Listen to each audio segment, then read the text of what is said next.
Assalamualaikum warahmatullahi wabarakatuh. Halo teman-teman semuanya. Kembali lagi pada konten digital kelompok 2, mata kuliah Statistik Sosial. Pada video kali ini, kami akan membahas terkait analisis deskriptif untuk pengukuran gejala pusat yang terdiri dari min, modus, dan median.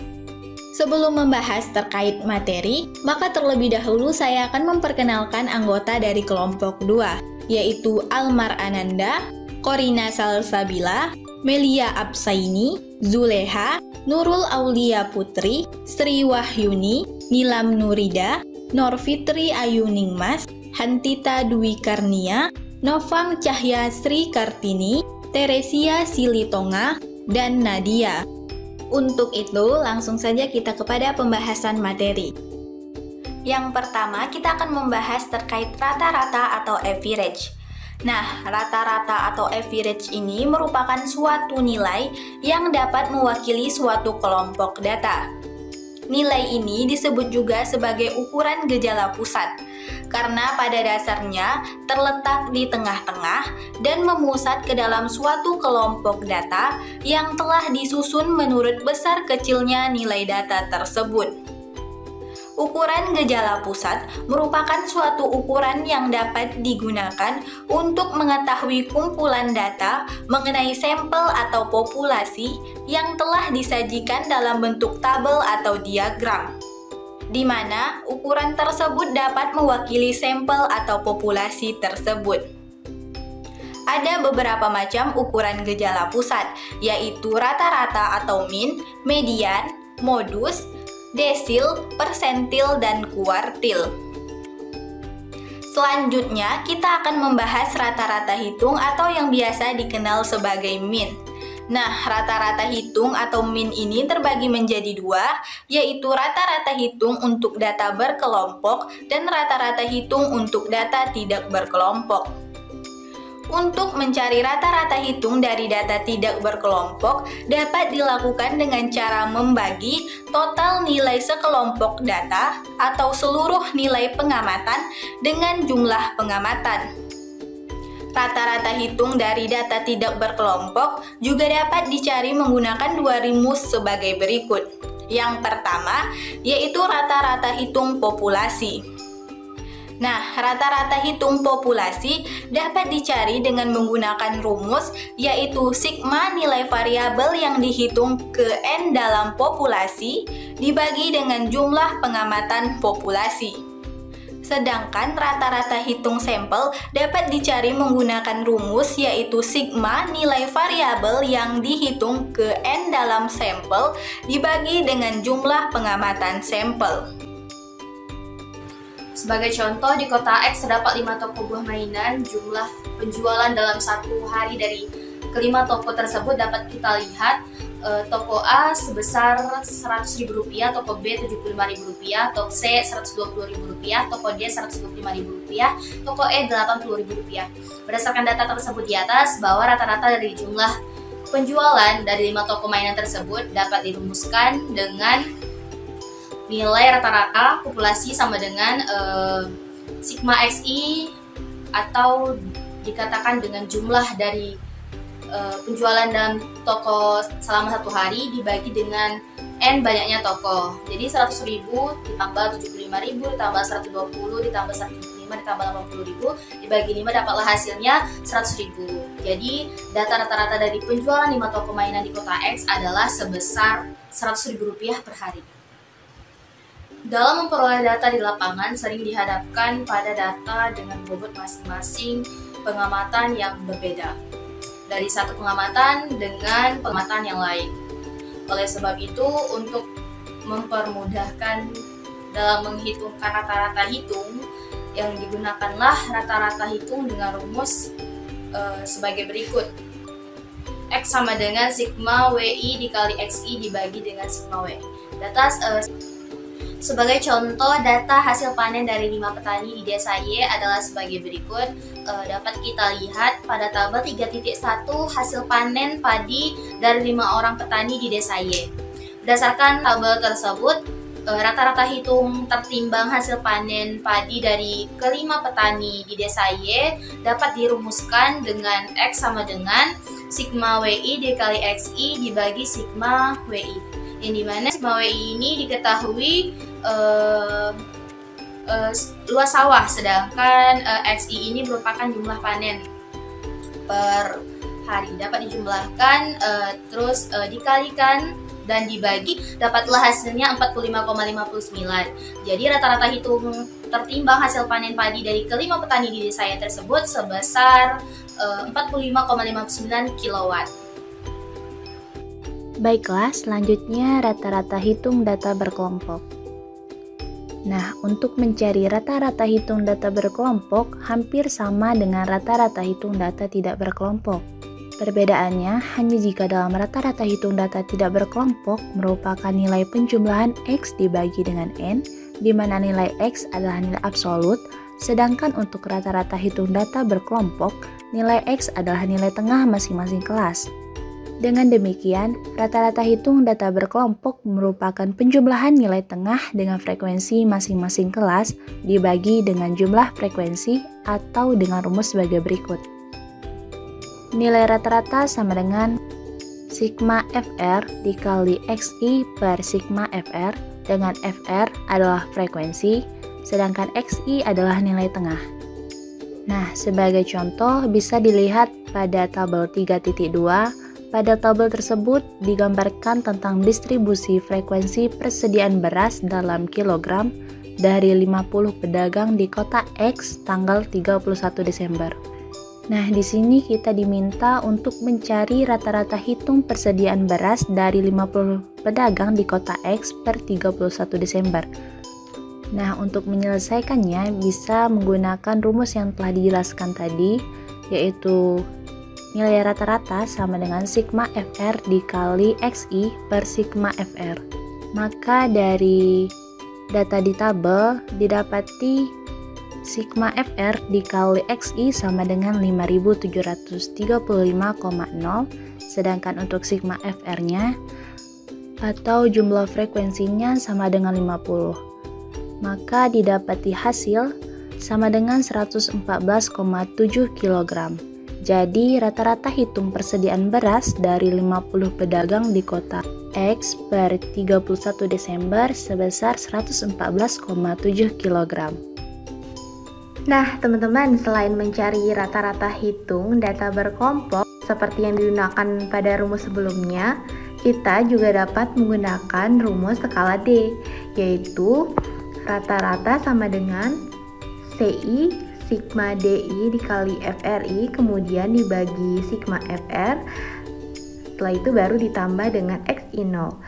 Nah, di mana CI itu adalah kelas interval, kemudian XI0 adalah kelas mark pada D sama dengan 0.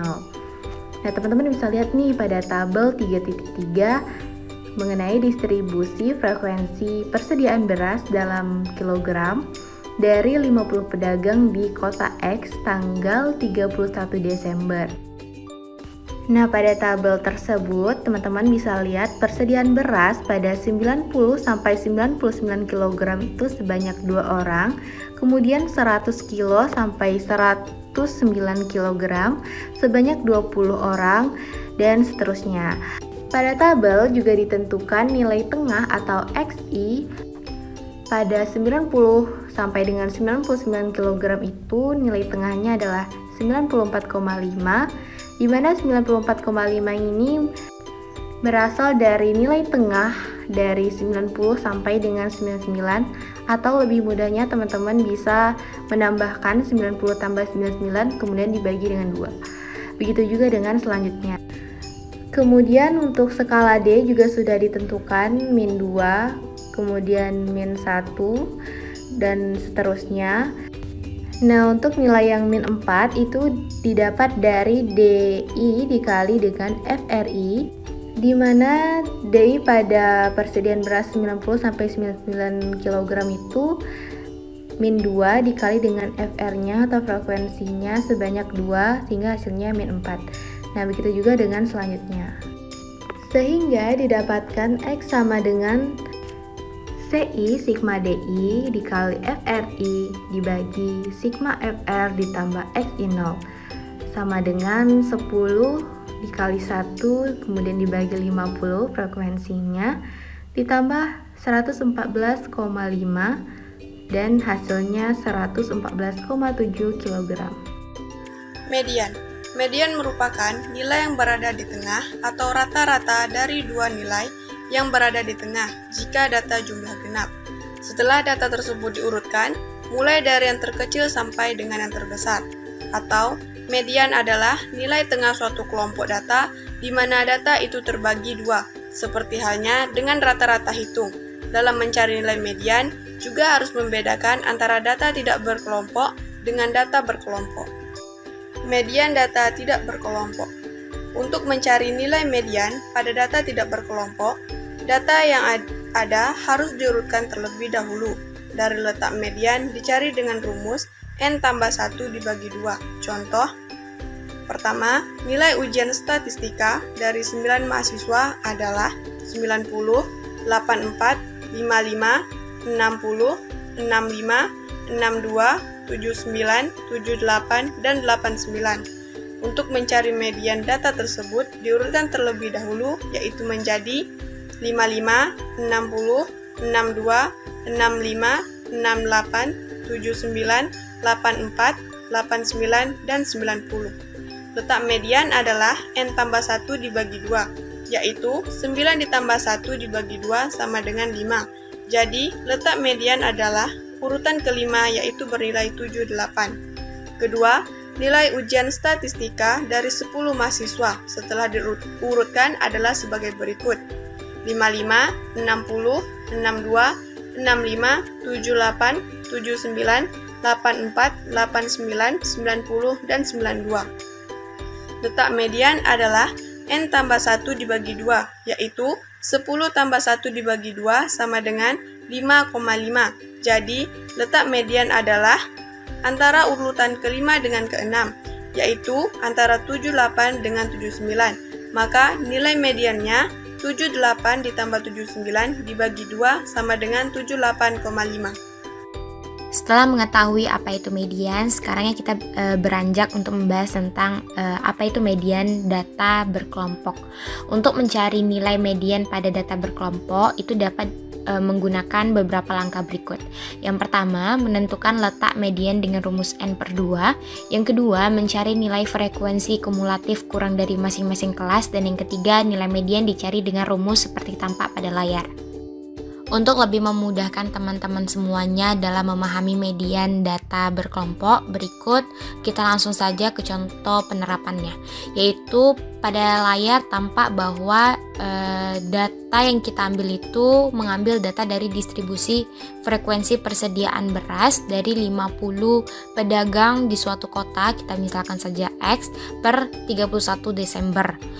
Yang dimana teman-teman semua tampak pada layar bahwa ada data-data yang ada dalam kotak, yaitu mulai dari persediaan beras, jumlah pedagangnya, kemudian frekuensi kumulatifnya. Seperti tadi sudah saya katakan bahwa langkah awal untuk menentukan mediannya itu dengan memasukkan rumus N/2. Jadi N itu adalah jumlah keseluruhannya, maka jumlahnya itu ada 50 dibagi 2 berarti letak mediannya itu berada di angka 25. Jadi dari data yang ada kita tampak bahwa letak mediannya itu berada pada kelas ketiga, sehingga nilai frekuensi kumulatifnya berada pada angka 35. Setelah mengetahui nilai atau letak mediannya, kemudian frekuensi kumulatifnya, yang terakhir yaitu langkah ketiga adalah memasukkan semua data yang ada kepada rumus yang sudah tertera pada layar. Jadi dapat diketahui bahwa nilai median dari data yang ada itu adalah 111,81 kg. Modus atau mode dari sejumlah pengamatan adalah nilai X yang paling banyak. Oleh karena itu, dalam sekelompok data mungkin saja tidak memiliki modus. Modus merupakan suatu pengamatan dalam distribusi frekuensi yang memiliki jumlah pengamatan di mana jumlah frekuensinya paling besar atau paling banyak.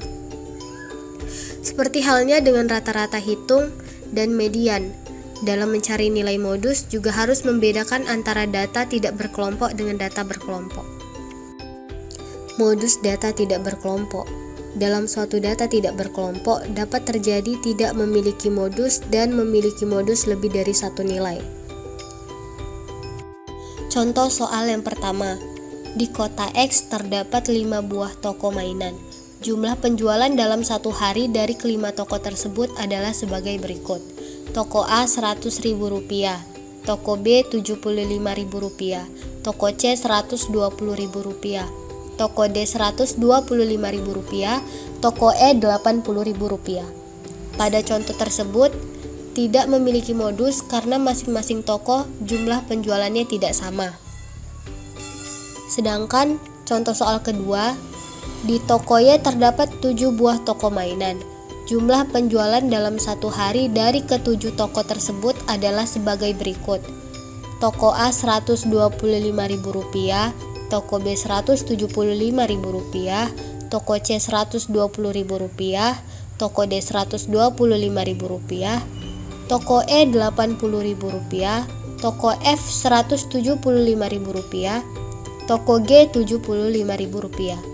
Untuk contoh kedua tersebut memiliki dua modus, yaitu untuk toko A dan D sama-sama memiliki penjualan Rp125.000 dan untuk toko B dan F sama-sama juga memiliki jumlah penjualan Rp175.000. Modus data berkelompok. Untuk mencari nilai modus pada data berkelompok dengan menggunakan langkah sebagai berikut. Yang pertama, menentukan letak modus, yaitu dilihat pada frekuensi terbesar atau jika frekuensi terbesar lebih dari satu, dapat dipilih salah satu. Jika mengamati gambar poligon atau kurva, letak modus adalah pada puncak gambar poligon atau kurva. Yang kedua, menentukan nilai modus dengan rumus sebagai berikut. Modus sama dengan CB ditambah CI dikali selisih frekuensi yang terdapat letak modus dengan frekuensi sebelum letak modus dibagi dengan selisih frekuensi yang terdapat letak modus dengan frekuensi sebelum letak modus ditambah dengan selisih frekuensi yang terdapat letak modus dengan frekuensi setelah letak modus. Seperti contoh, tabel titik 5 distribusi frekuensi persediaan beras dalam bentuk kilogram dari 50 pedagang di kota X pada tanggal 31 Desember. Persediaan beras. Yang pertama 90 sampai dengan 99 kg dengan jumlah pedagang 2 orang. Yang kedua 100 sampai dengan 109 dengan jumlah pedagang 20 orang. Yang ketiga 110 dikurang 110 sampai dengan 119 kg dengan jumlah pedagang 13 orang. Yang keempat 120 sampai dengan 129 kg dengan jumlah 7 orang. Yang selanjutnya yaitu 130 sampai dengan 139 kg dengan jumlah 6 orang. 140 sampai dengan 149 kg dengan jumlah 2 orang. Berarti jumlah keseluruhan yaitu 50 orang. Letak modus berada di kelas 2 yaitu frekuensi terbesar bernilai 20. Nilai modus adalah modus sama dengan 99,5 ditambah 10 dikali dengan 20 dikurang 2 per 20 dikurang 2 ditambah 20 dikurang 13 sama dengan 106,7. Jadi kebanyakan persediaan beras dari 50 pedagang sebanyak 106,7 kg.